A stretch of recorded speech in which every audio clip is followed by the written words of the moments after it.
پێشانگایەکی هاوبەشی شێوەکاری جارێکی تر شێوەکارانی شاری سنە کۆکاتەوە.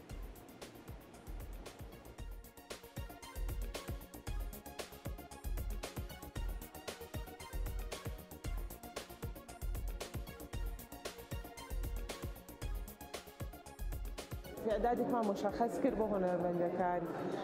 کاریان هاورد و چۆن ئێمە خۆمان جزء هەیئەت مدیرەی ئەنجومەن هونەرهای تەجەسومی ئوستان کورسانین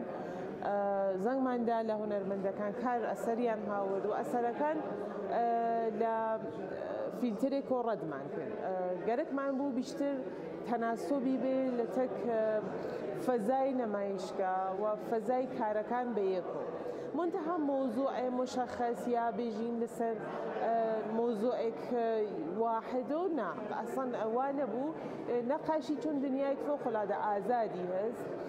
ناتواني محدودي كينو بسر موضوع مگر ويك گشتي بيكو لقل يك هماهنگ بيتو بتوانن لسر موضوعك هاكم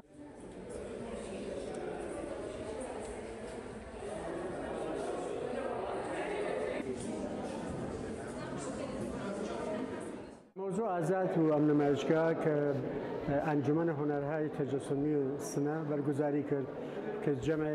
لە هونەرمەندگەری ساری سنە و حتا شارستانەکانیش لیا شرکەتیان کردگە کارەکانیان دانیاگە بە مودەت هەفتەیەک ئەم نمایشگا لێرە بەرگوزار. من نەتانم بێژم داخۆم شناسیگە خەریک کار نەقاشی و بووگەم جا دوایەوە لە ساڵ 64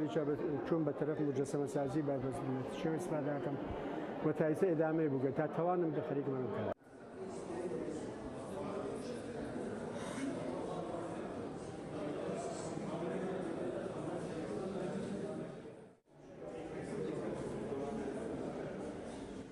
کەسایەتیگەر جۆرا و جۆر و بیر و بەڕواگەر جۆرا و جۆر